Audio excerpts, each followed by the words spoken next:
Before we begin, take a breath. Let your body relax and settle into the stillness of this moment. There's nothing to rush. Just a quiet story, spoken slowly, about how people once felt time pass before they could measure it. The world was softer then, more patient. Let yourself drift as we begin. In the beginning, people had no need to count the hours.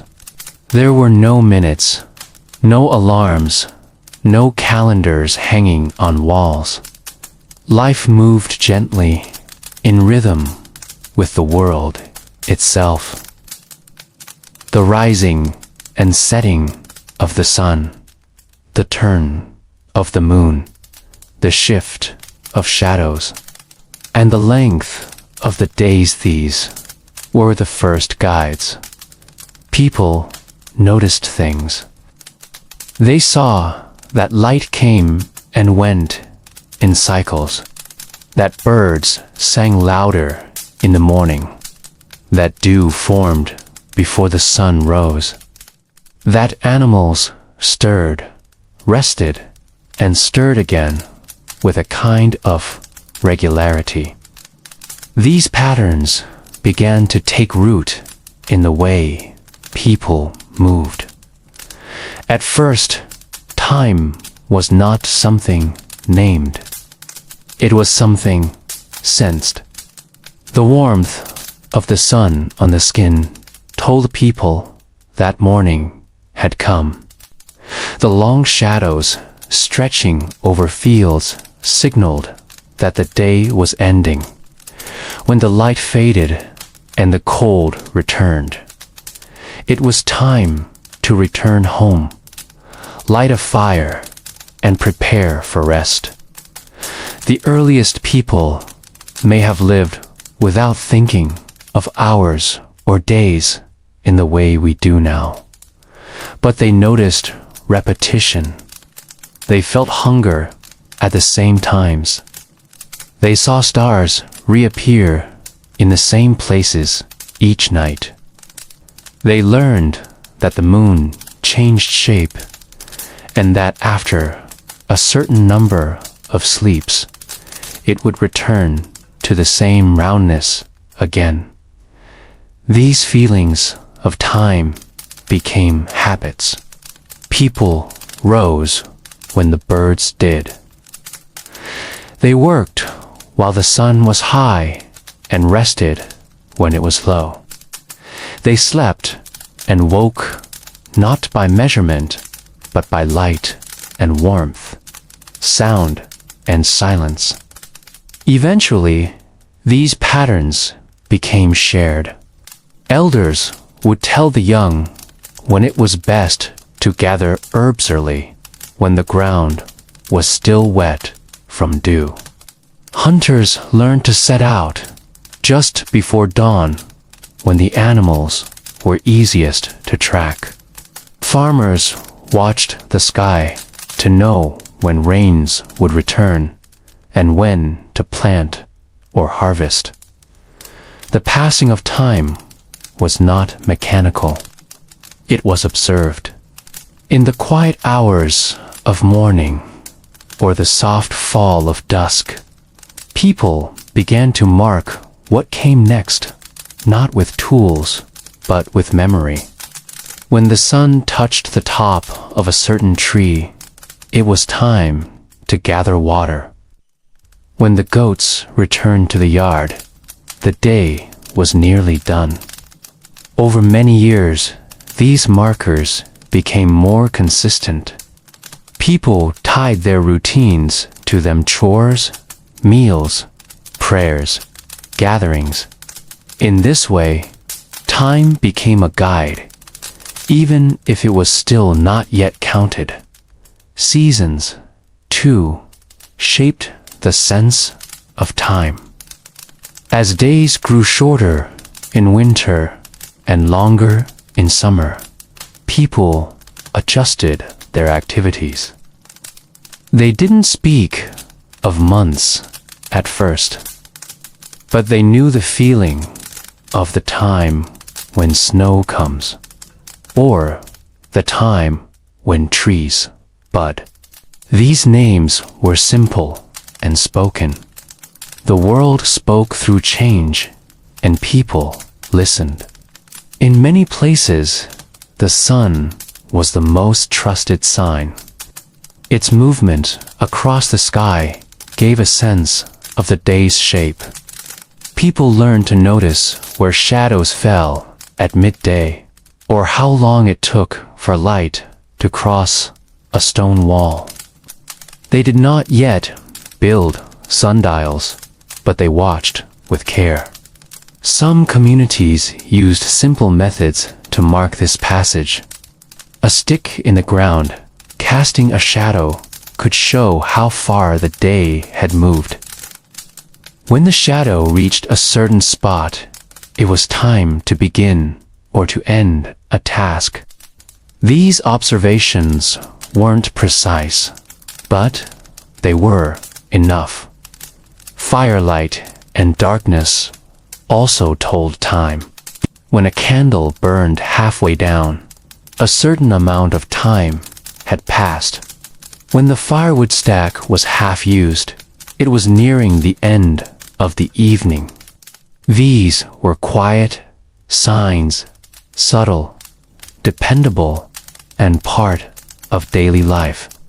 Eventually, people began to speak of time in more fixed ways, not with numbers, but with shared understandings.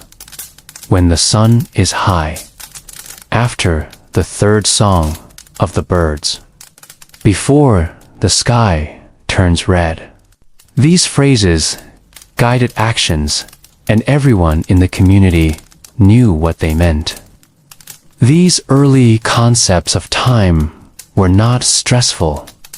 There were no deadlines, no clocks ticking loudly in the background. The pace was set by the sky, the earth, the animals, and the needs of survival. There was waiting, and there was doing, but always with patience. In places where stars were clear and bright, people looked upward. They noticed that certain stars returned to the same spot over and over. Some stars rose earlier in one season, later in another. The moon changed shape with perfect rhythm. These became signs not just of time during the day, but of time across weeks and months. This awareness laid the foundation for all timekeeping that followed. Long before calendars, sundials, or water clocks, people lived in harmony with the world's rhythms. They rose and rested not by numbers, but by nature. So when we think about time without clocks, we are not imagining confusion. We are imagining a world where time was slower, softer, and known through feeling. People lived in cycles. They measured by light and sound, hunger and harvest, warmth and shadow. And as we continue, we'll see how this quiet knowledge became more defined, how people began to mark, then measure, then record the passage of time, step by step, with patience and wonder. Long before any clock was built, long before numbers were carved into gears or bells rang out the hour, people watched the sun. They watched it rise. They watched it move. They watched it fall. It was not rushed. It did not skip or hurry. Its path was the most dependable thing in the sky. and it taught people how time moved forward. In the morning, the light came slowly. It spilled over hills, reached between trees, touched rooftops. People noticed that it always rose from the same side of the world and always fell toward the opposite one. This simple truth shaped how homes were built, how paths were walked, and how direction itself was understood. What we now call East and West were once just where the sun begins and where it goes to rest. When people began to observe the movement of the sun more carefully, they noticed the length and direction of shadows. A tree's shadow stretched long in the morning, shortened by noon, and then lengthened again in the evening, always in the same rhythm. If you placed a stick upright in the ground, its shadow would dance around it throughout the day. By watching where that shadow pointed and how long it grew, people could tell what part of the day they were in. These early sun-tracking tools were simple: a stone, a stick, a mark in the dirt. In some places, people placed stones in a circle and observed where the sun's shadow fell at certain times of year. These weren't yet sundials in the modern sense, but they worked in the same spirit. They helped divide the day not into hours, but into useful moments. When the shadow reached this mark, it was time to feed the animals. When it reached another, it was time to return from the field. In larger settlements, markers were carved into walls or floors. A farmer might etch a small notch into the wooden beam of his barn, showing where the light touched at midday. A priest might watch where sunlight entered through a high window, noting the moment when the beam aligned with a stone on the floor, just as it had the day before, and would again tomorrow. Shadows became silent storytellers. They taught people that even though the sun's light felt warm and fluid, it followed a quiet path. Over time, the shadow told more than just the hour. It told the season. In summer, the sun rose higher, and shadows were short and sharp. In winter, the sun stayed low, and shadows stretched long. Watching these changes told people how far they had moved through the year. This understanding led to more careful observation. In ancient places like Egypt, Mesopotamia, and even the valleys of early China, people began to place tall poles called gnomons in public spaces. These poles cast shadows in the open sun. By watching them and recording their lengths and angles, early timekeepers could begin to divide the day into more equal portions. But even then, the division was not about minutes or seconds. It was more about feeling: early morning, mid-morning, midday, mid-afternoon, evening. Each portion of the day had its use: cooking, walking, planting, praying. The sun helped organize it all. Clouds could block the light. Rain could hide the sky. So timekeeping by shadows was imperfect, but still the best guide available. People accepted its changes. When the sun was hidden, they relied on habit, smell, the sound of others working, a rooster crowing, the slowing of footsteps, the cooling of the air. All signs that helped people stay in rhythm.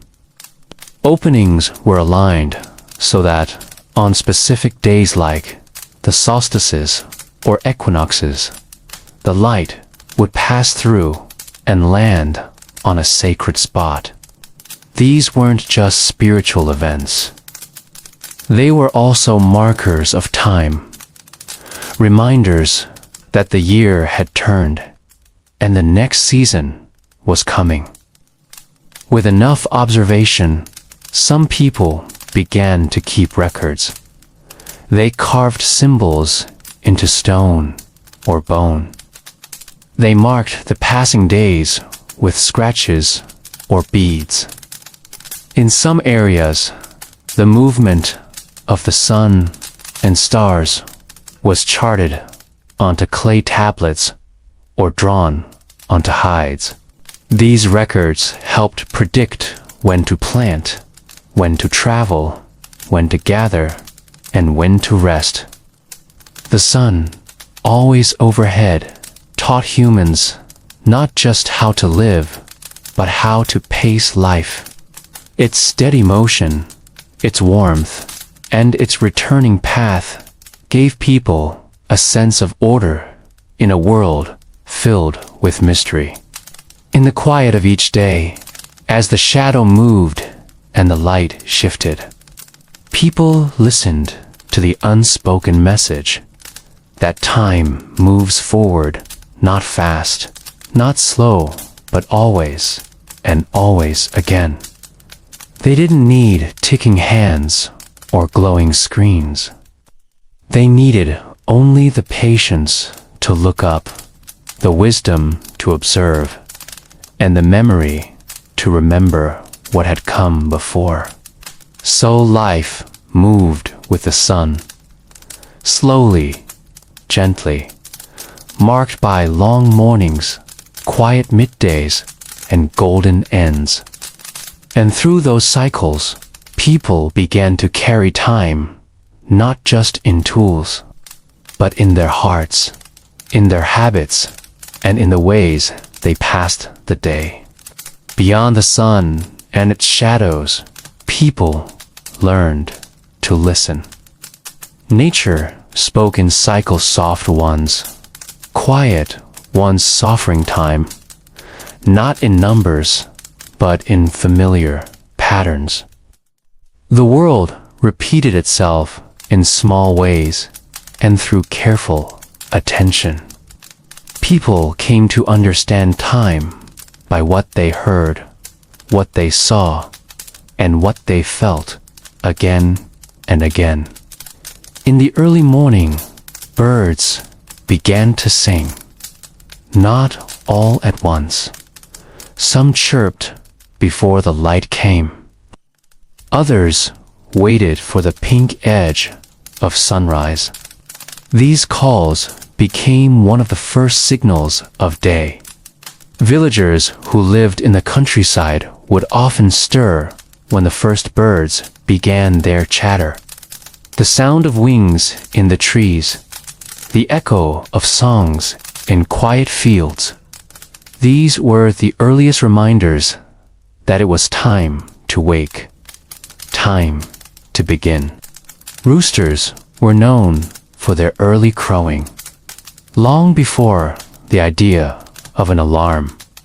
This sound acted as one. People didn't think of the rooster as keeping exact time, but they noticed he crowed just before the light. As he paced around his yard, as his feathers caught the breeze, his voice rang out against the cold air, calling the house to stir. Even insects played a role in timekeeping. In the warmth of late afternoon, the slow hum of bees would fade, replaced by the rasping song of crickets. These were the evening sounds. As the temperature dropped and the sky turned soft, these small voices guided people toward the end of their day. They meant it was time to return from the fields, to close shutters, to begin warming the evening meal. Dogs and livestock also followed regular patterns. Chickens returned to the roost at nearly the same time each evening. Goats bleated near the gate as the sky dimmed. Cows lowed at dusk, calling for their familiar routines. Without needing a clock, farmers knew it was time to guide the animals home, fill the water troughs, and secure the doors. Nature offered many more signs, especially to those who looked closely. Dew on the grass told people it was still early. The dryness of the soil beneath the sun showed that noon was near. The smell of plants changed with the light. The sound of leaves in the wind shifted from morning breezes to the cooler hush of evening. People began to speak about time in these quiet ways. When the crickets sing, after the goats return, before the frogs begin to croak. These phrases were not exact, but they were understood. They came from experience, shared knowledge, and the calm pace of repeated days. In coastal areas, the sea gave its own rhythm. The tide rose and fell, not once a day, but twice. People who lived near water began to understand this cycle and how it affected fishing, gathering shellfish, or moving boats. The waves were not just motions, they were clocks of their own kind. In colder climates, the cracking of ice or the firmness of frost told people when dawn was near. The fog that hovered over fields thinned with the warming light. The smell of burning wood drifted farther in the morning, and the silence of the earth gave way to the steps of those beginning their daily tasks. At night, in the stillness, other sounds became markers. The howl of distant wolves meant midnight was near. The call of an owl, once or twice, marked the hours in places where people lay awake and counted time by sound, not sight. Over time, people built these patterns into stories, into instructions passed from one generation to the next. A grandmother might tell a child to light the fire when the shadows reached the doorway. A father might return from the fields before the frogs begin to sing.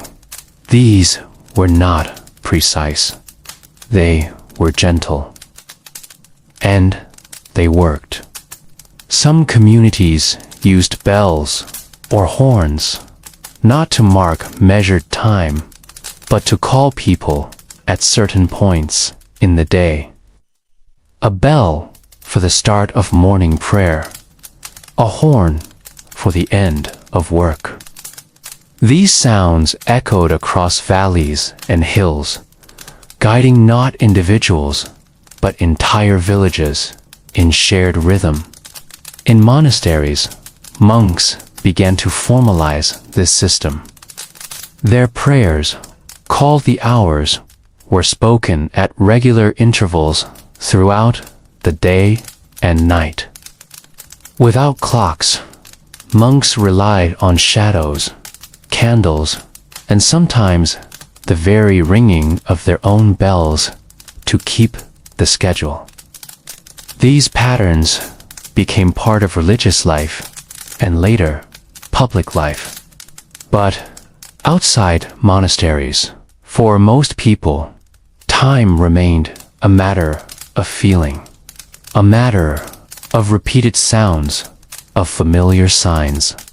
A child sleeping with a dog beside the fire could feel the changing temperature as the coals cooled. A farmer tending his animals knew the way the light shifted on the path to the barn. A weaver at her loom noticed how the pattern of birdsong slowed as the evening crept in. Time, in these ways, was not an enemy or a taskmaster. It was not rushed. It was not feared. It was known gently, like the change of seasons, like the phases of the moon. It shaped life without shouting. It moved, as it always has, in silence, in pattern, and in light. As we move through this story, you may notice how often people listened, how they looked without hurrying, how they trusted repetition more than measurement, and how, in the quiet of early history, the world gave all the signals they needed, soft, slow, and steady. Beyond the sun and its shadows, people learned to listen. Nature spoke in cycle soft ones, quiet one's suffering time, not in numbers, but in familiar patterns.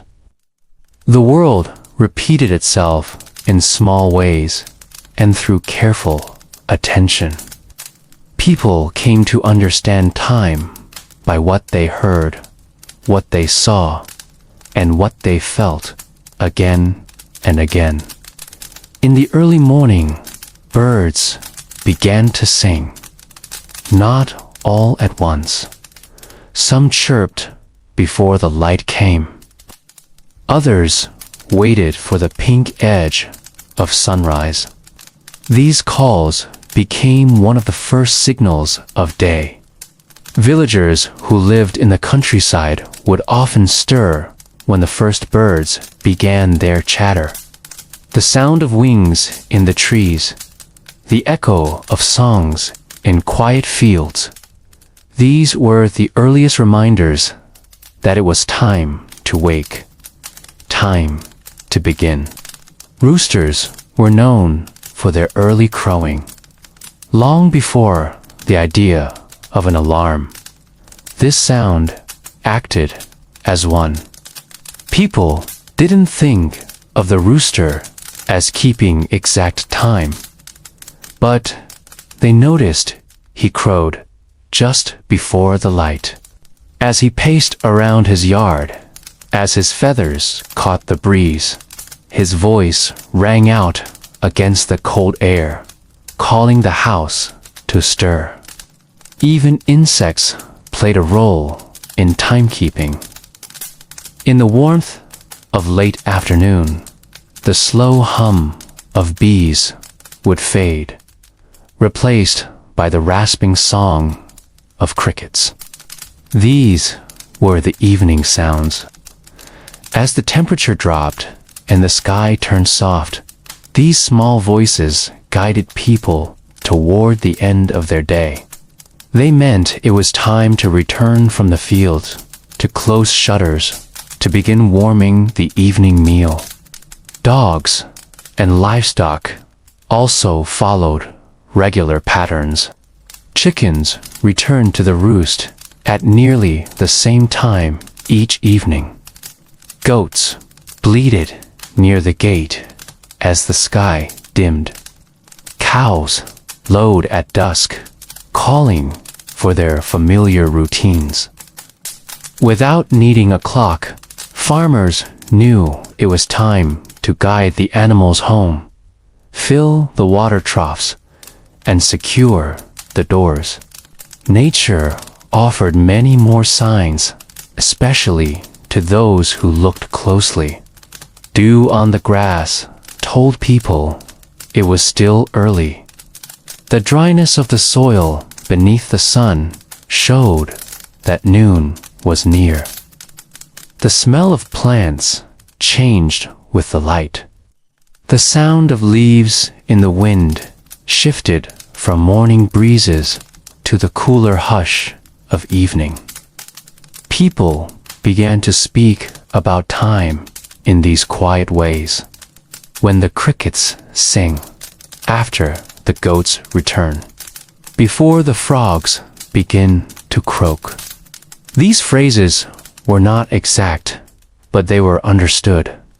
They came from experience, shared knowledge, and the calm pace of repeated days. In coastal areas, the sea gave its own rhythm. The tide rose and fell, not once a day, but twice. People who lived near water began to understand this cycle and how it affected fishing, gathering shellfish, or moving boats. The waves were not just motions, they were clocks of their own kind. In colder climates, the cracking of ice or the firmness of frost told people when dawn was near. The fog that hovered over fields thinned with the warming light. The smell of burning wood drifted farther in the morning, and the silence of the earth gave way to the steps of those beginning their daily tasks. At night, in the stillness, other sounds became markers. The howl of distant wolves meant midnight was near.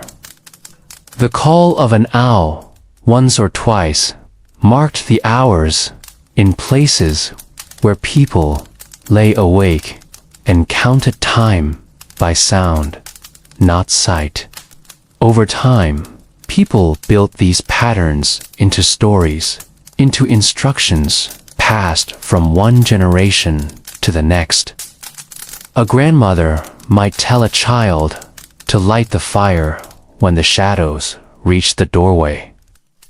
A father might return from the fields before the frogs begin to sing. These were not precise. They were gentle. And they worked. Some communities used bells or horns, not to mark measured time, but to call people at certain points in the day. A bell for the start of morning prayer, a horn for the end of work. These sounds echoed across valleys and hills, guiding not individuals, but entire villages in shared rhythm. In monasteries, monks began to formalize this system. Their prayers, called the hours, were spoken at regular intervals throughout the day and night. Without clocks, monks relied on shadows, candles, and sometimes the very ringing of their own bells to keep the schedule. These patterns became part of religious life and later public life. But outside monasteries, for most people, time remained a matter of feeling, a matter of repeated sounds, of familiar signs. A child sleeping with a dog beside the fire could feel the changing temperature as the coals cooled. A farmer tending his animals knew the way the light shifted on the path to the barn. A weaver at her loom noticed how the pattern of birdsong slowed as the evening crept in. Time, in these ways, was not an enemy, or a taskmaster. It was not rushed. It was not feared. It was known gently, like the change of seasons, like the phases of the moon. It shaped life without shouting. It moved, as it always has, in silence, in pattern, and in light. As we move through this story, you may notice how often people listened, how they looked without hurrying, how they trusted repetition more than measurement, and how, in the quiet of early history, the world gave all the signals they needed, soft, slow, and steady. Above all else, in the night sky, it was the moon that gave people their first sense of long time of days that stretched into weeks, and weeks that repeated. Long before calendars or numbered days, the moon offered a natural rhythm. People did not need to understand astronomy to notice that its face changed in a slow, reliable pattern. The moon rose quietly. It waxed and waned in phases that touched every part of early life. In the countryside, people waited for the full moon to travel at night. When the light was strong, roads and paths were visible. Work in fields could be finished even after sundown. In many villages, gathering or celebrations were planned around the full moon, when movement was easier and darkness less fearful. At first, people simply noticed the shapes. A slim crescent became a round disk. Then it shrank again. The pattern took about 29 nights, repeating again and again. It became a soft marker, a way to group time into repeatable portions. These were the earliest months. They weren't counted with names or numbers, but remembered by the shape of the sky. A child might ask, "When will we go to the next village?" And the answer might be, "After the moon becomes full again." A mother might track how far along she was in her pregnancy by saying, "3 moons have passed." These answers weren't exact, but they gave a sense of rhythm, of knowing when something should happen. The moon's phases became important for planting and harvesting. Farmers watched the sky carefully. Some believed that certain tasks were best done during the waxing phase, when the moon was growing, while others were suited to the waning moon. These practices were passed down by word, not written rule. They became quiet traditions, often repeated without question.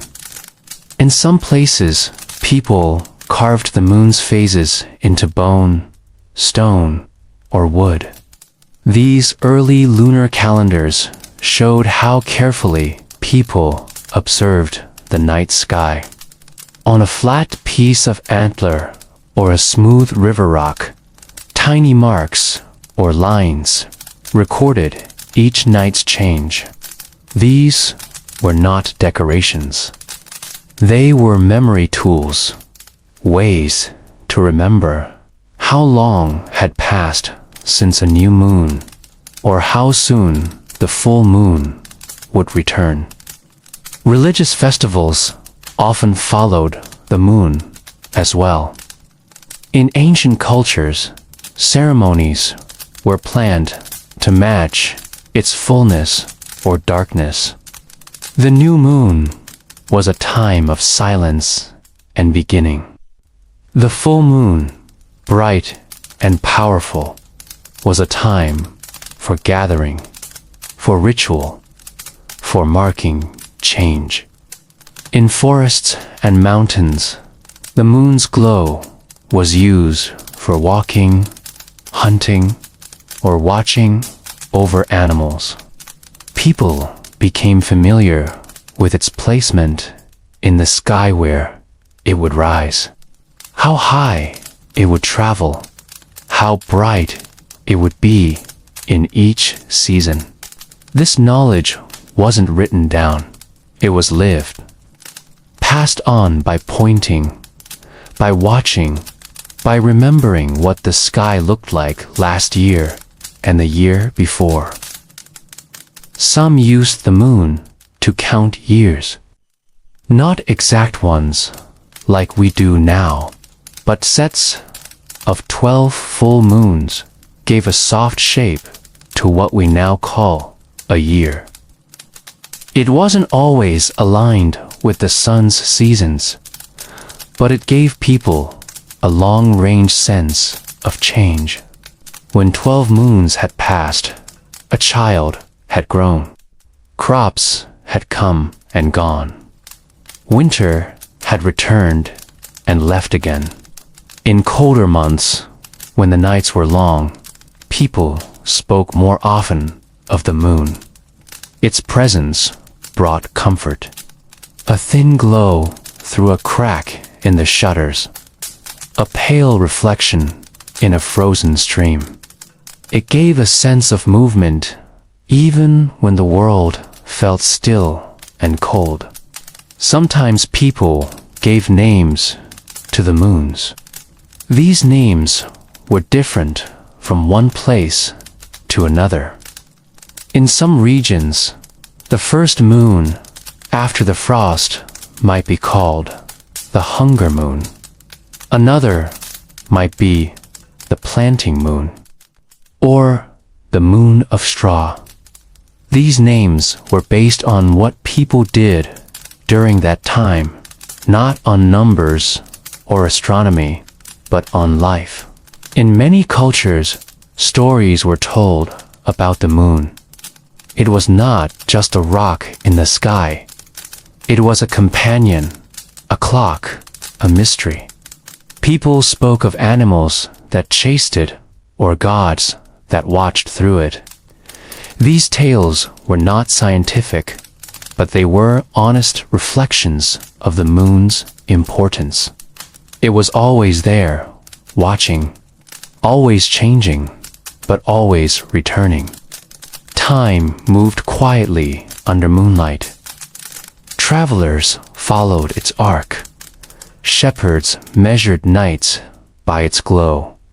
Children counted the days until it grew round again. It became not just a light, but a gentle calendar one that did not need batteries, wires, or bells.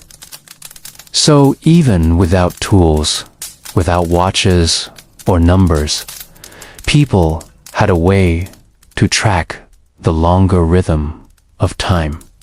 The moon became their soft reminder. It taught them patience. It taught them repetition. And it lit their way through history, one quiet night at a time. In many parts of the medieval world, it was within the stone walls of monasteries that people began to mark time in more structured ways. Monks lived by a daily rhythm unlike any other. Their lives were not shaped by the rising and setting of the sun alone, but by the repeating pattern of prayer, labor, study, and silence. And to keep this rhythm, they needed to know what time it was even without clocks. The days in the monastery were divided into hours, not hours as we think of them now, measured to the second, but canonical hours.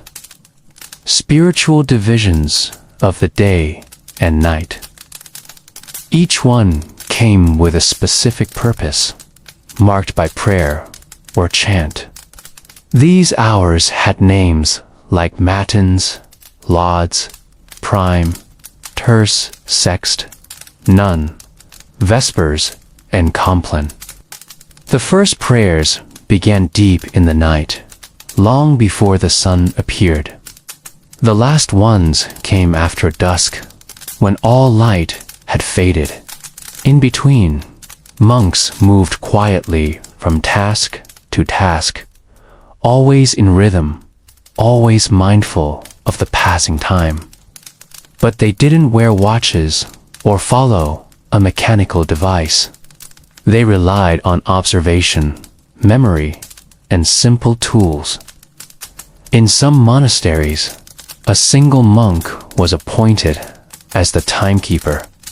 His job was to watch the sky, tend to the candles, and make sure the community followed its daily schedule. He would rise when the stars had shifted just enough, or when the moonlight reached a certain place on the floor. He learned to measure how long it took for a candle to burn through one notch. He would listen to the sounds of the world waking up, the distant stirring of animals, the soft wind through the trees as signs that it was time to ring the bell. Bells were central in monastery life. A large metal bell, often hanging in a tower or wooden frame, was struck gently by hand. Its sound echoed across the grounds and into the nearby fields. Everyone stopped what they were doing. Whether working in the garden, copying manuscripts, preparing meals, or resting, they listened. The bell didn't just mark time, it called people to attention, reminded them of their place in the day's sacred pattern. In some places, monks used hour candles or oil lamps to track the passage of time between services. A candle, marked with evenly spaced lines, might be used to measure the span between prime and terce. When the wax reached the next mark, the bell would be rung again. These methods weren't perfect, but they were reliable enough for the life they supported. Monastic buildings were also designed with light in mind. Some cloisters and chapels had small slits or windows placed in exact positions to catch sunlight at certain times. A narrow beam might pass through at mid-morning and fall across a carved stone. Another might strike the altar only during vespers. These silent touches of light helped guide the day's divisions, especially when the sky was clear. Time in the monastery was slow. There were no distractions, no urgency. The days followed the same gentle structure: prayer, work, meal, study, silence. Then again, the pattern repeated. There was comfort in the repetition, in the quiet knowing of what came next. Every moment had its place. Even during the night, time was respected. A bell would ring, calling the monks from sleep for matins, the early night prayers. They would walk in silence, moving by candlelight, their robes brushing the stone floors. They would chant softly, voices rising and falling with the rhythm of sacred texts. Then they would return to rest until the next bell called them again. For many centuries, the monastic tradition preserved this sense of time. Even as the outside world changed, grew louder and more measured by trade and commerce, inside the monastery, time remained sacred and slow. Over time, monasteries helped inspire more precise tools. As needs grew, some monks began building mechanical devices to help with the schedule. Simple gears and water-driven mechanisms were tested. These were the early beginnings of the mechanical clock, but for most, the old ways remained enough. The life of a monk, bound to time without machines, showed that human beings could live in rhythm with the day, using only their senses, their routines, and their shared purpose. In the quiet of their cells, time moved not as a taskmaster, but as a gentle guide marked by bells, by light, and by the slow turning of the world outside their walls. And even today, in some quiet places, you can still hear a bell ring in the early morning light, a soft sound rising over the earth. Not to count minutes, not to rush, but to say, gently, it is time. Once again, even in places far from monasteries or cities, people found ways to move through the day with a sense of time. They did not need to know the hour or track the minutes. Their lives were shaped by the rhythm of what had to be done. Work began when the world stirred, and it ended when the light grew weak. Time, in many homes and farms, was known through the shape of labor itself. At dawn, the first sounds would rise footsteps on wooden floors, the strike of flint to start a fire, the quiet rustle of a broom sweeping ash from the hearth. The day began not with a bell or a ticking hand, but with small, familiar movements. A pot filled with water, a cow led to pasture, a gate unlatched and left open for the chickens to roam.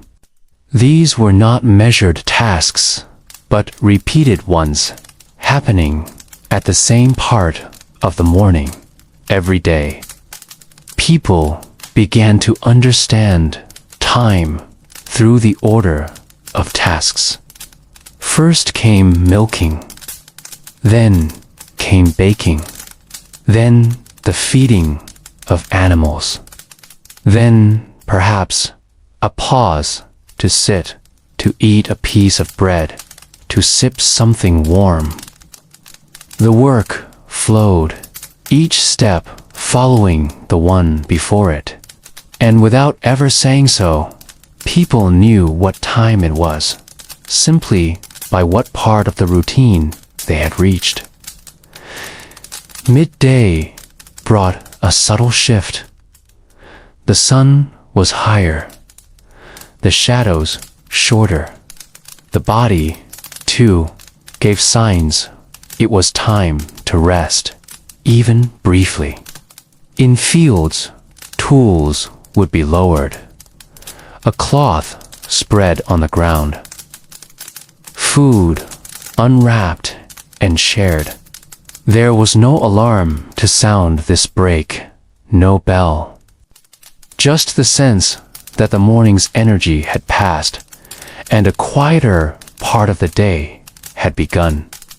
In towns, blacksmiths listened to the change in sound around them. As the streets grew busier, as merchants raised their voices, it meant the middle of the day had come. A weaver might stop to look at the light falling through the window, noting how it now touched the other side of the room. Time passed through these details, not through counting. Children also learned time through patterns. They rose when the house grew warm. They played after the animals were fed. They were called home when the sky began to turn gold. Come inside before the light goes. A mother might say, that light, soft and low, was enough to know the day was ending. The rhythm of work and rest also changed with the seasons. In summer, the days stretched long, and work continued into the soft, warm dusk. In winter, tasks were packed tightly into the shorter light.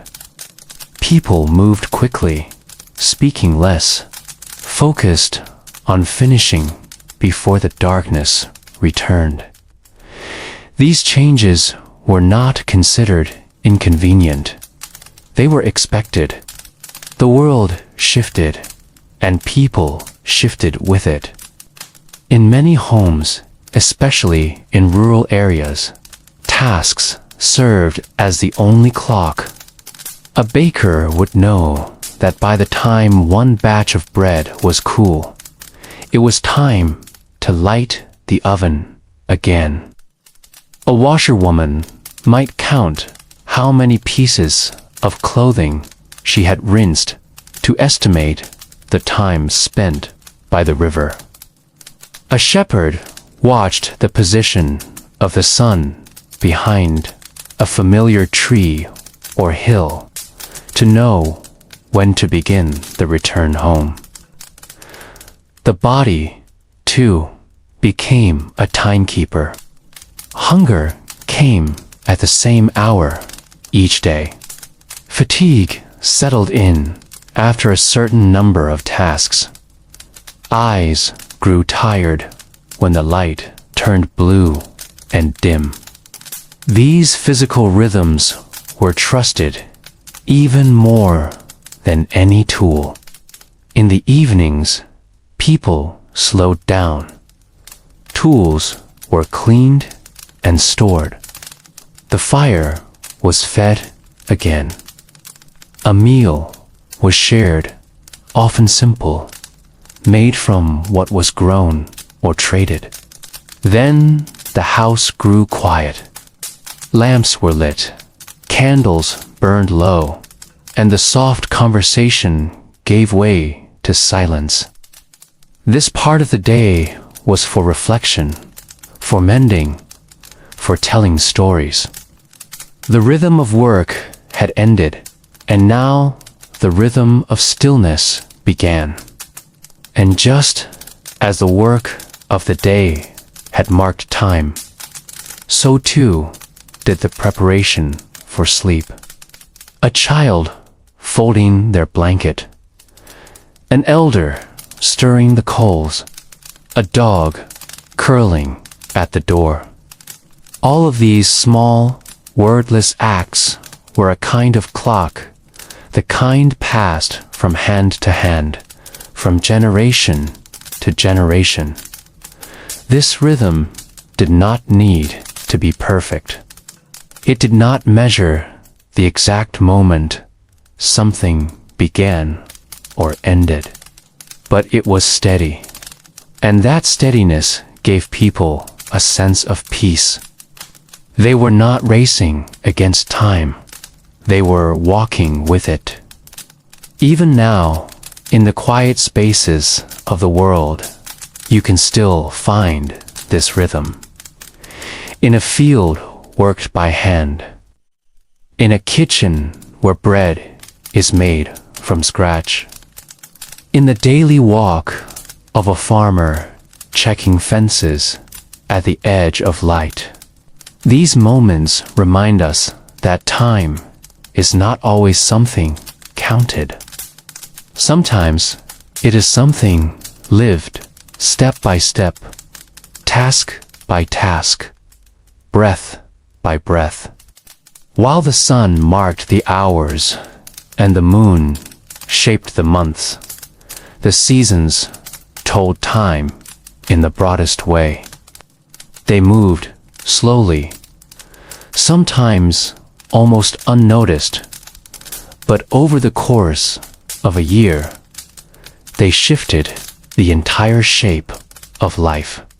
People who lived close to the land farmers, shepherds, gatherers learned to feel the seasons not just with their eyes, but in their bones, their breath, their routines.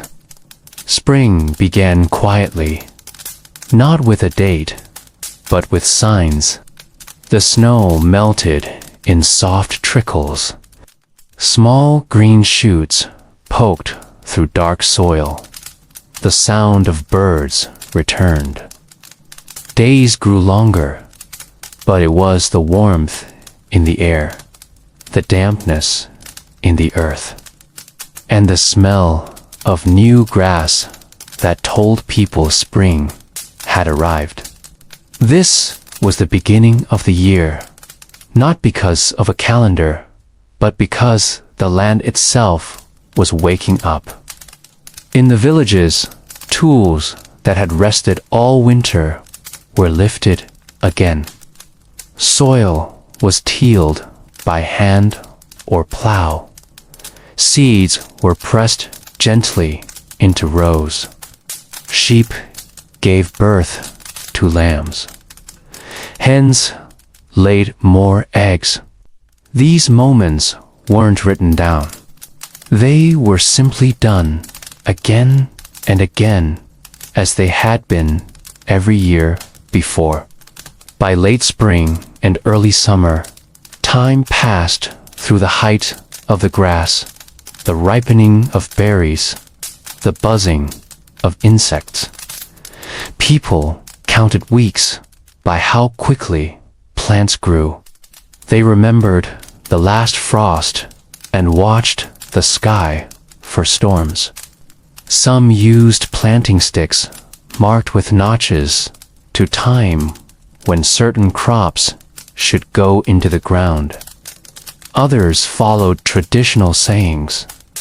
Plant peas after the first thunder. Harvest onions when their tops turn brown. Summer brought long days. The sun rose early and set late. Shadows were short and sharp. Work filled the daylight tending, weeding, watering, repairing. People marked time by the growth of crops, by how high the corn had reached, or how far the wheat had turned from green to gold. Insects moved in thick swarms, and the air was full of birdsong. People began to feel time not in hours, but in effort. They knew how many days it took to bring in hay, how long to wait before turning it, how to judge the right moment to begin harvest. These were decisions made by touch, by smell, by color. There were no schedules, just careful watching. Autumn arrived with cooler air. Leaves turned color, slowly at first, then quickly. The days shortened. People rose earlier to catch the light. Harvest was urgent but unhurried. Wheat was cut and tied in sheaves. Apples were gathered. Grapes were pressed. In many places, the pace of life sped up, not because of pressure, but because the earth was telling them, now is the time, not next week, not later, now. Frost was the signal, a crispness in the morning, a thin layer of white on the grass. When it appeared, people moved faster. They smoked meat. They stored root vegetables in the cellar. They patched roofs and sealed windows. Everything had to be ready before the long dark came. Winter was the great pause. The world slowed. Time moved through silence, through snow, through cold breath rising in the air. Days were short. Nights were long. People stayed indoors. They sat close to the fire, mended clothes, carved tools. The passage of time was known through the length of candles, the size of the woodpile, the rhythm of daily chores done mostly in the dark. Children counted days to midwinter by the number of nights the wind howled. Elders knew how many weeks had passed by the amount of dried beans left in the jar. Some marked the solstice with quiet gatherings. Others simply noticed when the days, at last, began to lengthen again. The seasons gave people structure. Not precise time, but dependable movement. A rhythm that returned every year. There was comfort in it. Even if the weather changed or a harvest failed, people still followed the cycle. Spring, summer, autumn, winter, and then again. Each season brought its own way of telling time. People didn't need clocks to understand that the world was turning. They felt it in the soil, in the air, in the weight of their own footsteps. The year was not a race to the end. It was a loop, soft and wide, that carried everyone with it. So, as the seasons turned, so did life. Quietly, repeatedly, one cycle at a time. In places where people gathered, small towns, crossroads, or larger villages, time took on another shape. It moved not by the sun or the season, but through shared routines. One of the most common and quietly powerful ways people organized their weeks was through market days. A market day did not happen every day. It came once a week or every few days, depending on the region. But when it came, everything changed. People rose earlier. Wagons creaked over a cobblestone. The air smelled of baked bread, of fresh herbs, of animals in crates. Market day was not just for trade, was how people measured weeks, how they remembered time had passed. In many communities, there was no need for a sign or announcement. People knew simply by the rhythm of the days. Perhaps it was every seventh morning, or always the day after the priest visited, or the day when the moon looked a certain way. Some remembered by habit. The last time I bought salt, the wheat had just sprouted. Now it's waist high. Time again. The market was a living calendar. You could see the season by what people brought. In spring, eggs and early greens. In summer, berries and wool. In autumn, jars of pickled vegetables, smoked meat, baskets of nuts. The year passed in the colors of the stalls, in the weight of the baskets carried home. For those who lived in the countryside, the trip to market marked more than trade. It shaped their week. On the day before market, bread would be baked, cheese wrapped, chickens prepared, and on the day after, money counted, goods sorted, news stories shared at the table. In this way, a single day shaped 3. Market day gave time a sense of pulse. You might not know the date, but you remembered it had been 3 markets since the traveling tailor last visited, or 2 markets since the rain ruined the hay. People spoke in this language naturally, without planning it. It's been 4 market since we saw the priest, someone might say. That was how memory worked, in loops, not numbers. In some regions, bells rang to signal the opening of the market. In others, a horn, or simply the rising dust of carts approaching.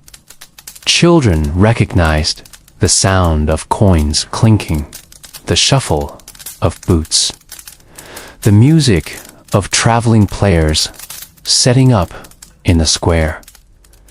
These were time markers as real and steady as the sun itself. There were also routines within the day. Early morning was for the freshest goods. Midday was for bartering, for conversation. By late afternoon, prices dropped, voices softened, and people slowly disappeared back toward their homes. The day faded gently, like a tide receding. For people who could not read or write, or who lived far from city clocks, the market gave structure. It allowed them to count not in exact terms, but with familiarity. A woman might say, "The baby is due in 2 more markets." A man might plan to fix his roof before the next 2 markets have passed. These were not guesses. They were grounded in the shared pattern of life. Even religious life followed the weekly flow. In many places, the church bell rang once a week for gathering, for rest, for reflection. Sunday became a fixed point, a weekly anchor. People dressed differently, walked differently. The pace of the village slowed.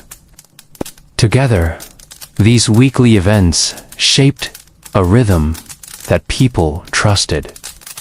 It was not fragile like paper or hidden like gears.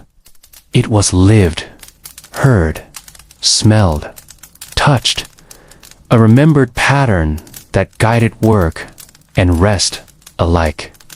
Even the way people told stories followed this rhythm. On the last market day, something strange happened. 3 Sundays ago, we heard news from the capital. These moments weren't just about what happened, but when and market day was often the point of reference. This weekly beat, quiet but consistent, gave people a sense of belonging to something larger than themselves. They moved through it together, again and again, market after market, season after season, without clocks, without watches, without dates. Time still flowed, measured not in seconds or digits, but in footsteps to the square. in voices calling out prices in the quiet return home with a fuller basket. Time lived not in the numbers, but in the lives built around them. For most of human history, before machines marked every second, time was felt from within. It came not from outside tools or signals, but from the body itself.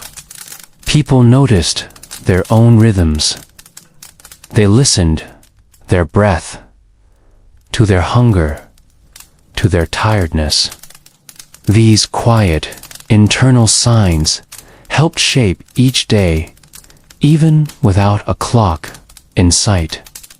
The body followed patterns, waking and sleeping, eating and resting, working and recovering. People knew what part of the day it was by how they felt. In the early morning, limbs were stiff from sleep. The eyes blinked slowly, adjusting to the new light.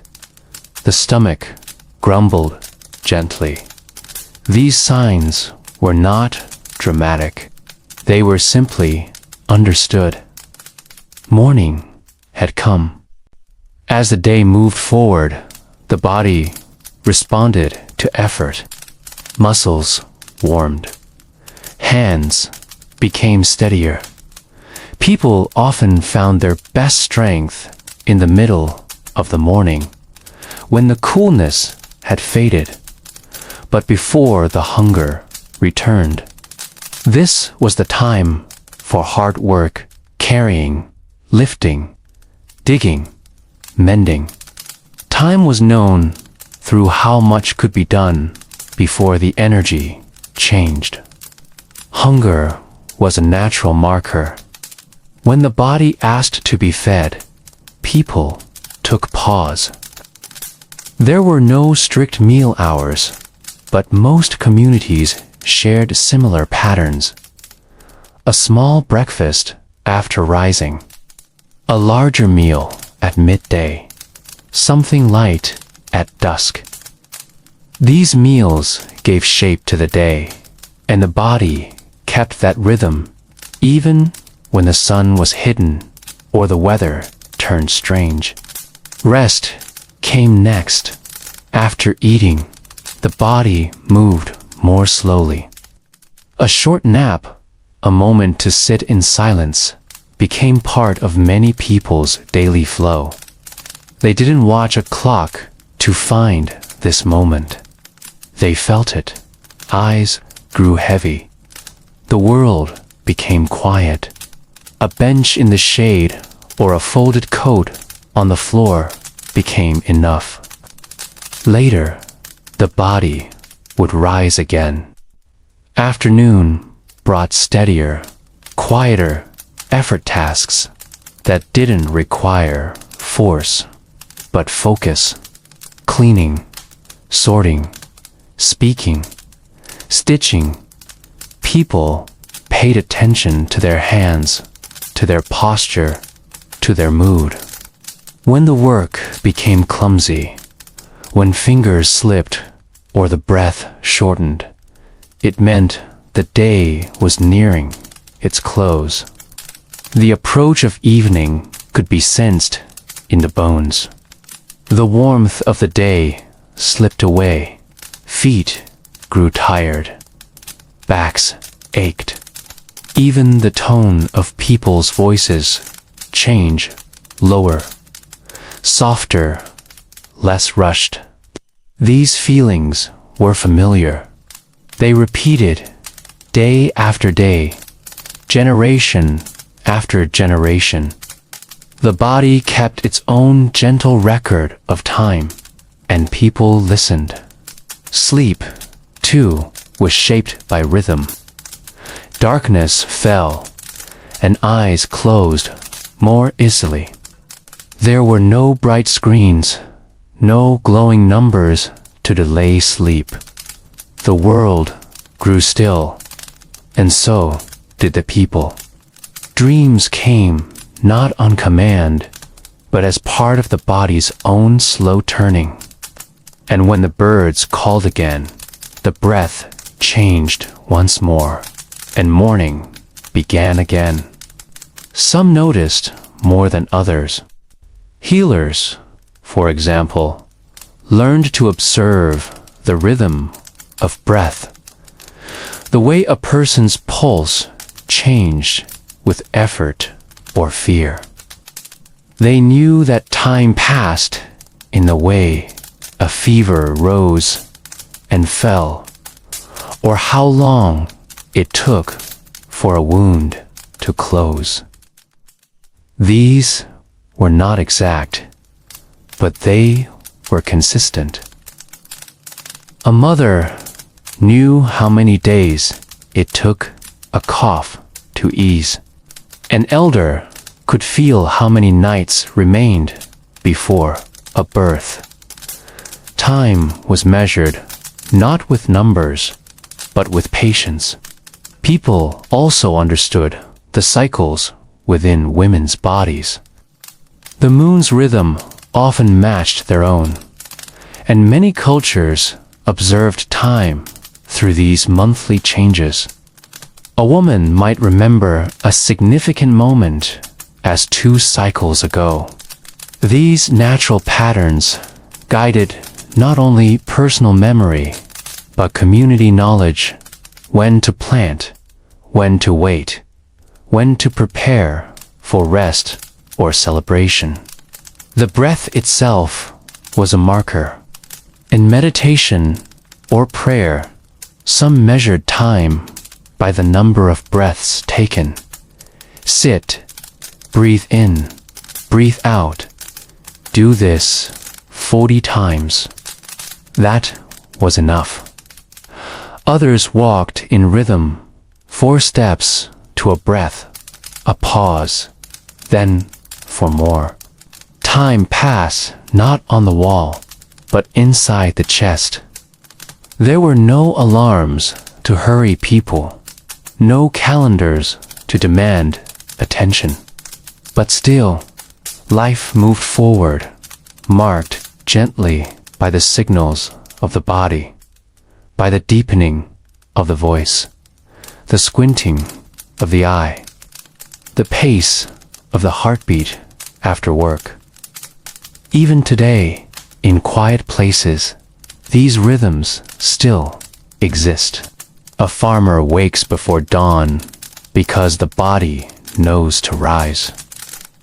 A child yawns at the same hour each night. A person sitting in silence becomes aware of the slowing breath, the softened gaze. One of the most ancient and widely used ways to measure time was by watching the shadows. Long before machines and ticking hands, people looked at where the light fell. They watched how it moved. A wall, a doorway, the edge of a stone, these could all serve as quiet tools to read the passing of hours. When the sun rose, its light touched the eastern sides of buildings and trees. The world brightened gently.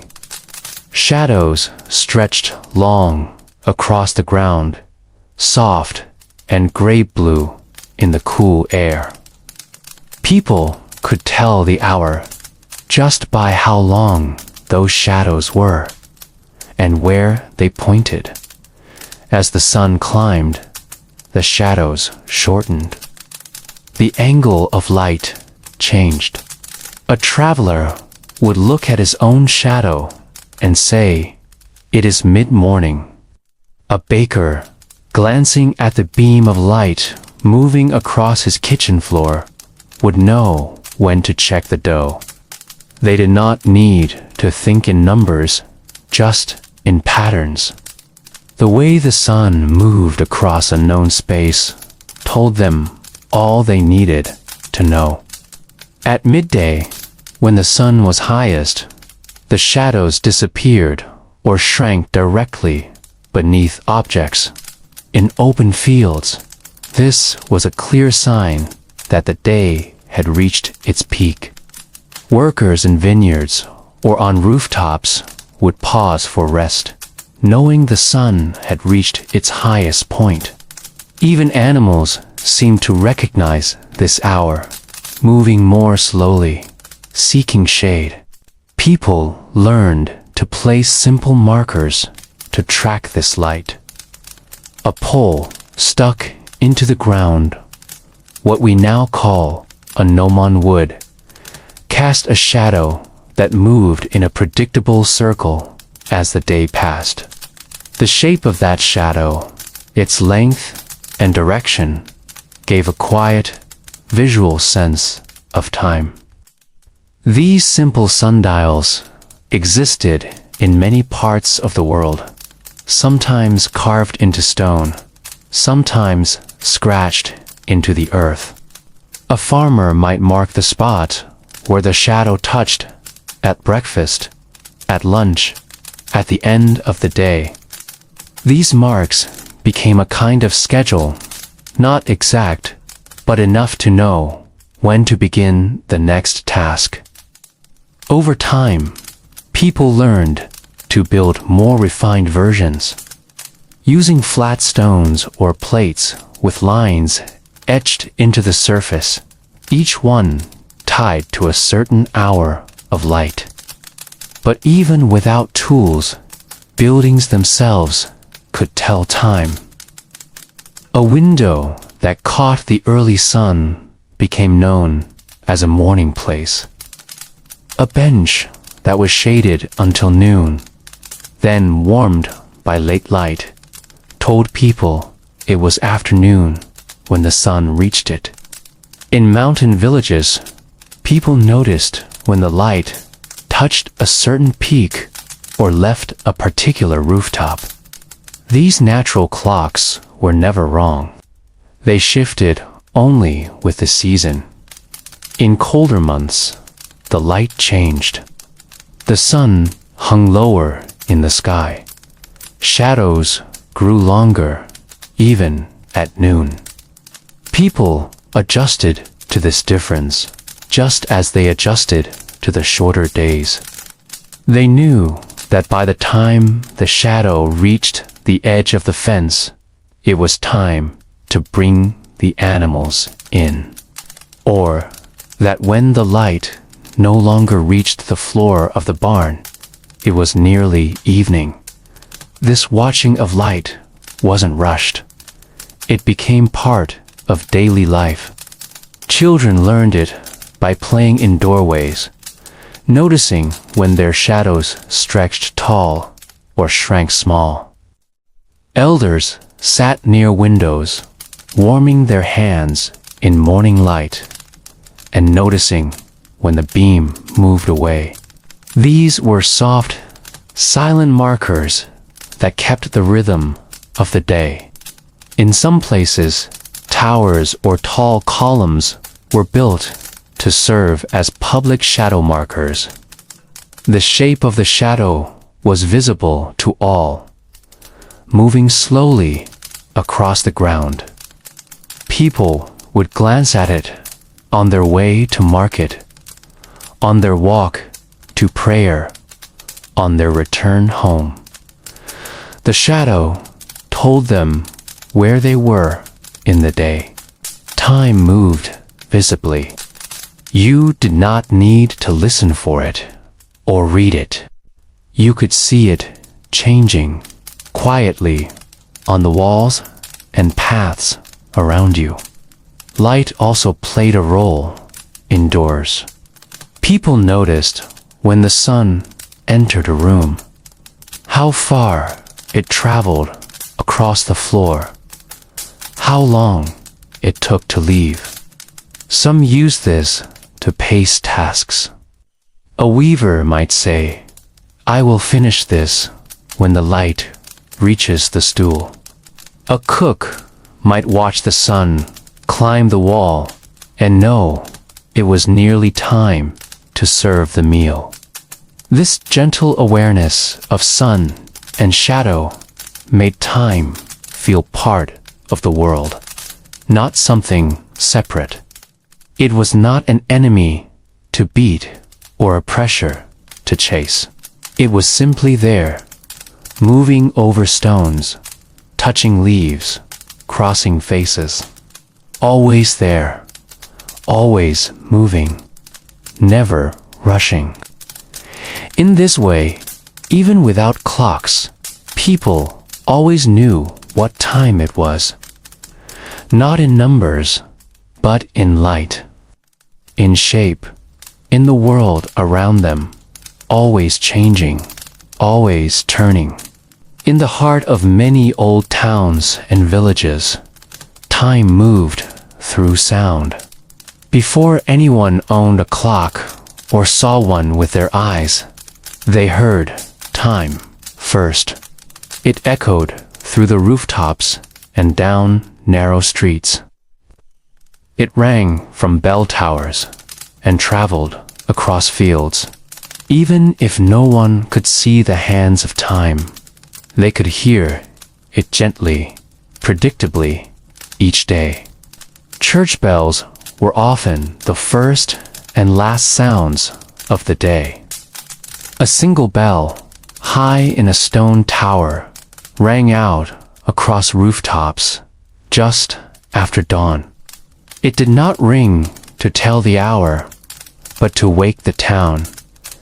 Its voice was steady and low, not loud or urgent.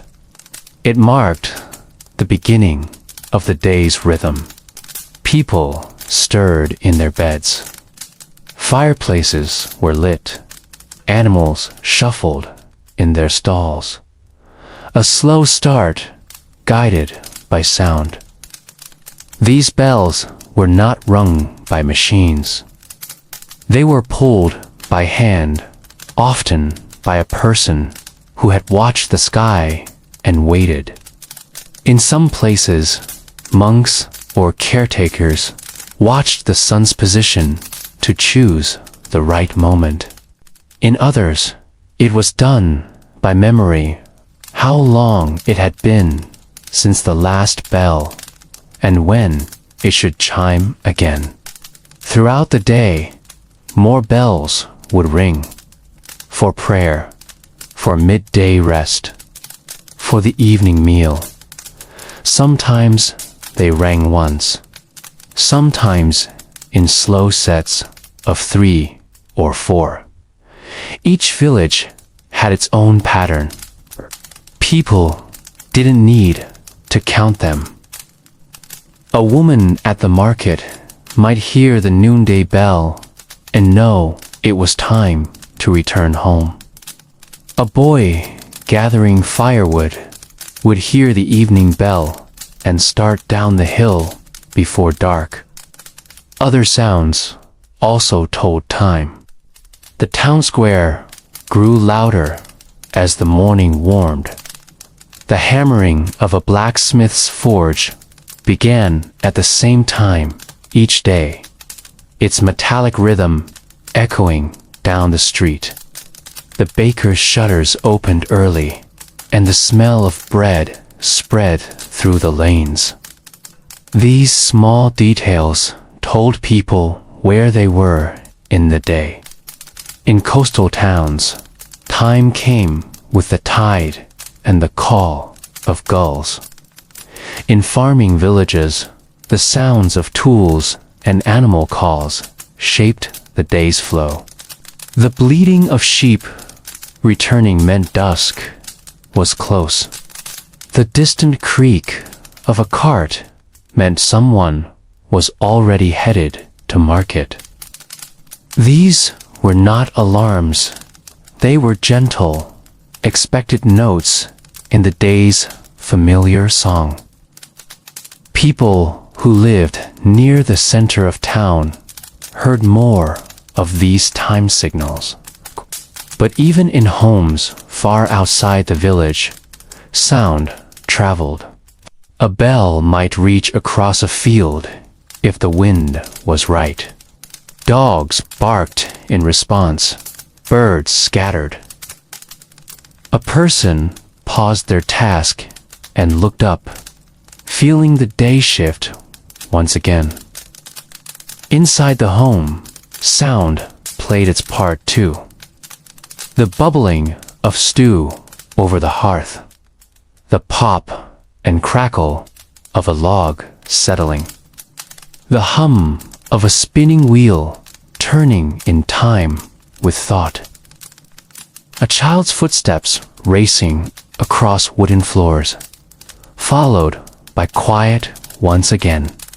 All of these small noises were woven into daily timekeeping. Some families used their own tools to create rhythm. A mother might sing a song while kneading dough, repeating it for each round. A father sharpening tools might count strokes before stopping to rest. These were private clocks, held not in numbers, but in repetition. In some places, roosters became living alarms. Their crowing before dawn was steady, natural. People woke with their sound long before light reached the window. Animals, too, responded to rhythm. Cows lowed when it was time to be milked. Horses stomped when the feed bucket was late. These were sounds of need, but also of routine. During festivals or holy days, the bells rang differently. They chimed longer, with more joy.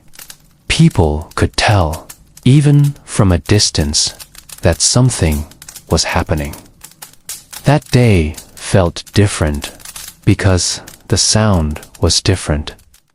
The rhythm of time had shifted, and everyone sensed it. When silence came, it also spoke.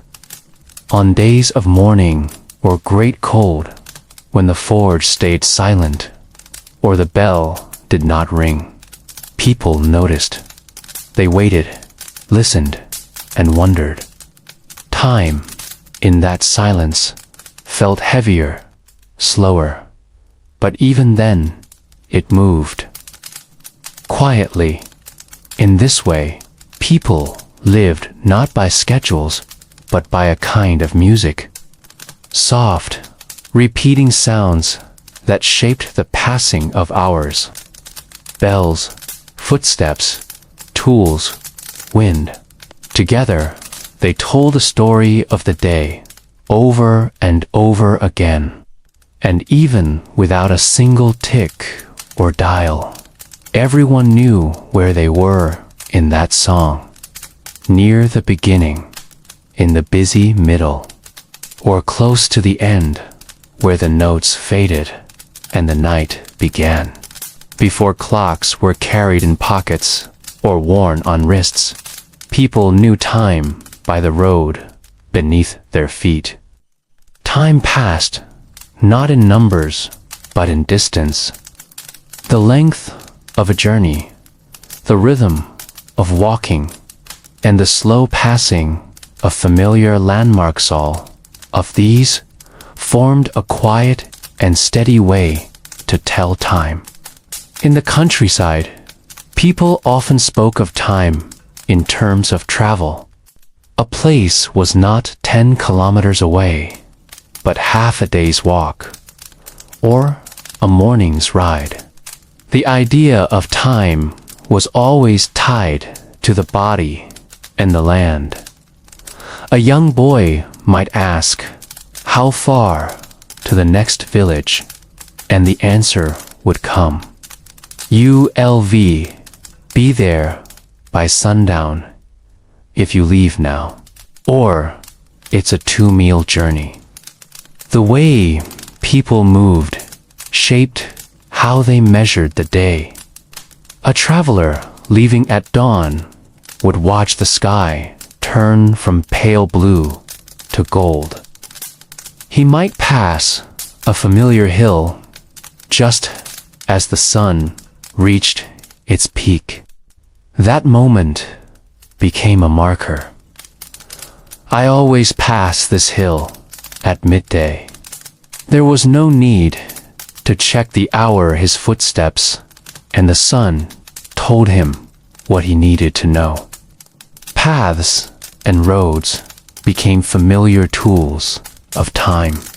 People learned how long it took to cross a certain meadow. How many songs could be sung between the edge of one forest and the bend in the river. A merchant carrying goods might count how many rest stops he needed before arriving. These measurements became memory, and memory became a calendar of motion.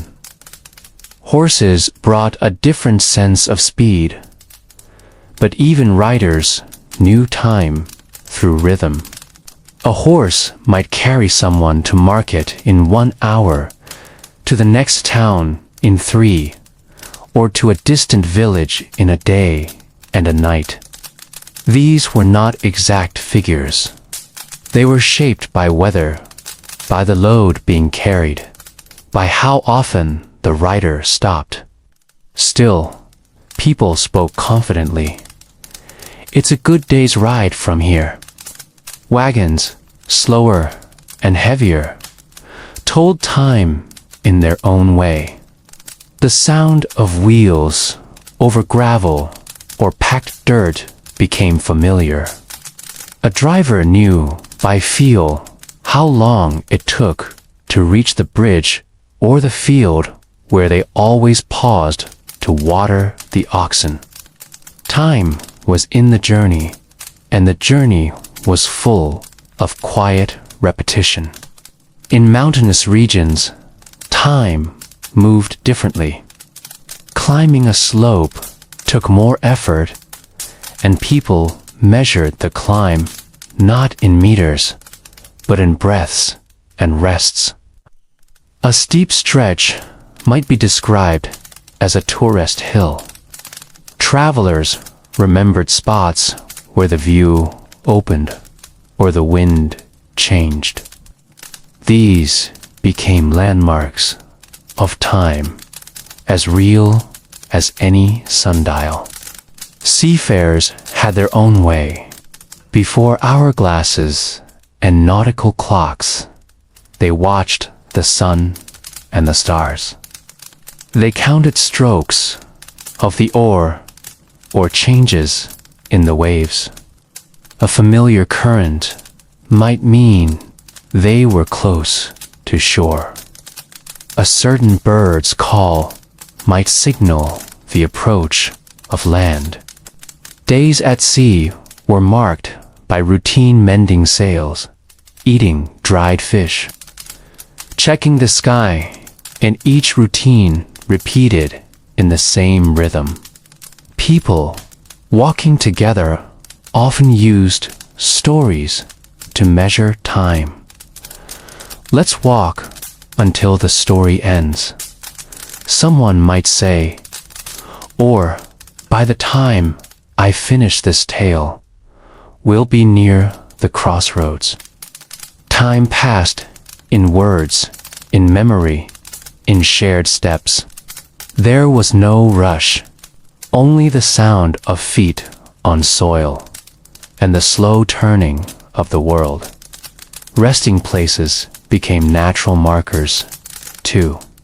A flat stone beneath a tree where many sat over the years. Stream where travelers filled their flasks. These places were not marked on a map, but they lived in people's minds. We'll reach the resting tree before the sun is high, someone might say, and they would. When night fell during travel, people adjusted easily. The stars above became guides. Travelers knew when certain constellations rose or set. The North Star stayed steady. The moon, full or new, gave different kinds of light. These were quiet companions, reminding people of the hour, even without speaking. Even within villages, people measured time by short travels.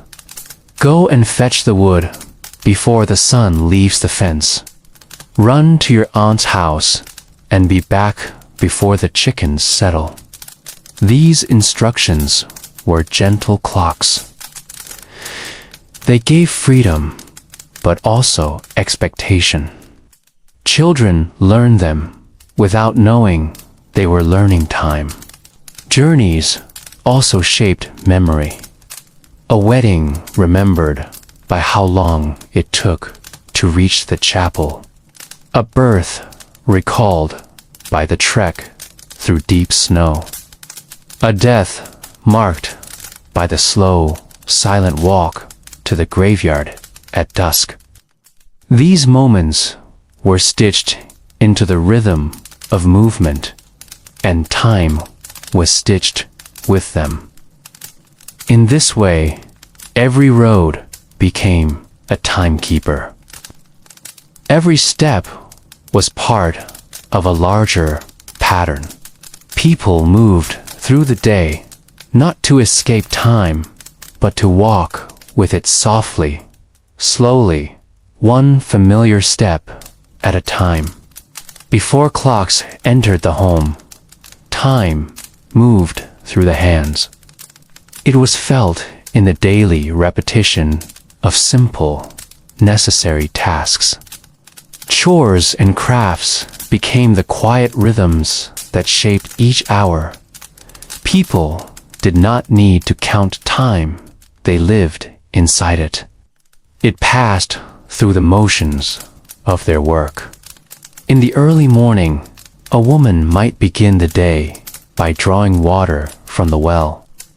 The sound of the bucket splashing into the depths, the slow, steady pull of the rope thieves were the first markers of her morning. She would know, without thinking, how long it took to fill each jug. Her body remembered the pace, the weight, the balance. The water needed for washing, for cooking, for the animals, each task connected to the next. Inside, dew was prepared. The flour scooped by hand, the yeast mixed by memory, the kneading done not by measurement, but by feel. A person might say, knead until your arms grow warm, or stop when the dough no longer sticks to your fingers. These were ways to measure time that didn't need words. A practiced hand knew when it was enough. The bread was left to rise. The warmth of the hearth and the air told how long it would take. Some might say, let it rest until the shadow moves across the doorway. Others simply watched the dough swell, slowly, like the day itself. Then it was baked not for a set number of minutes, but until the crust browned just right and the smell filled the room. Spinning thread followed a similar rhythm. The wheel turned at a slow, even pace. The fiber fed into the spindle in a steady pull. A spinner might measure time by the amount of yarn collected in a day, or by how many songs could be sung while working. One spool before breakfast, another before the sun reached the floor. These were soft, lived rhythms. Weavers counted rows, not minutes. Potters watched the clay take shape in their hands, felt when it was ready to fire. A blacksmith hammered in repetition 5 blows, then a check, 10 more, then a cooling. The iron's color became a clock.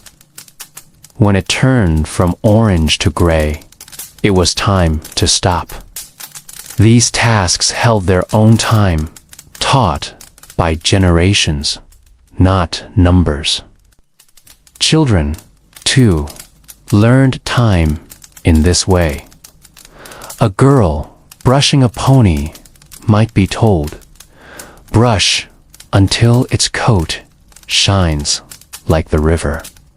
A boy helping stack wood might be told, "Keep going until the pile is as tall as your shoulders."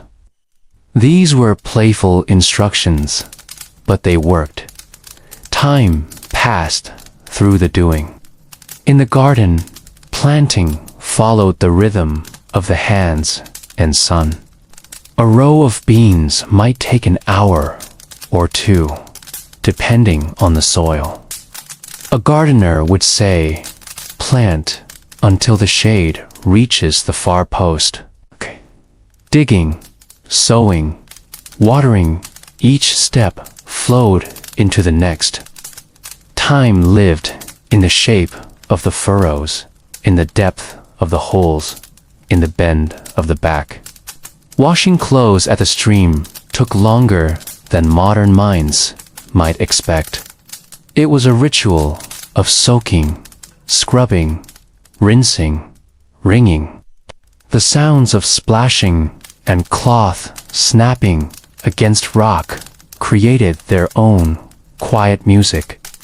Women working side by side talked, laughed, fell into silence. The task was its own measure. 2 baskets meant half the day. One was a light morning. Even cleaning the home followed a rhythm. Sweeping started from the corners. Dust gathered into quiet piles. Ash was collected from the hearth. The work did not require precision, but attention. People noticed how long it took, how long it told them when to stop. Repetition, when to stop. Repetition became a teacher. Doing the same task every day at the same time allowed the body to mark time even when the mind did not. The same number of stitches, the same number of loops on the loom, the same number of steps to the orchard and back. All of it became internalized, and in this way, time was not a pressure. It was not something to race or catch. It was simply there, flowing with the routine. One task led gently into another. The end of the laundry signaled time to prepare the meal. The final twist of thread meant the light was fading. Each action folded gently into the next. When evening came, the body slowed. Tools were put away. The last pot was washed.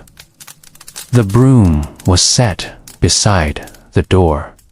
People sat down, breathed slower, stretched their hands. The day's work was done. Time, without a clock, had moved forward in quiet loops. This way of marking time by work, by hand, by repetitions, one of the oldest, it asked nothing more than presence. And in that presence, time moved on softly, steadily, without a sound.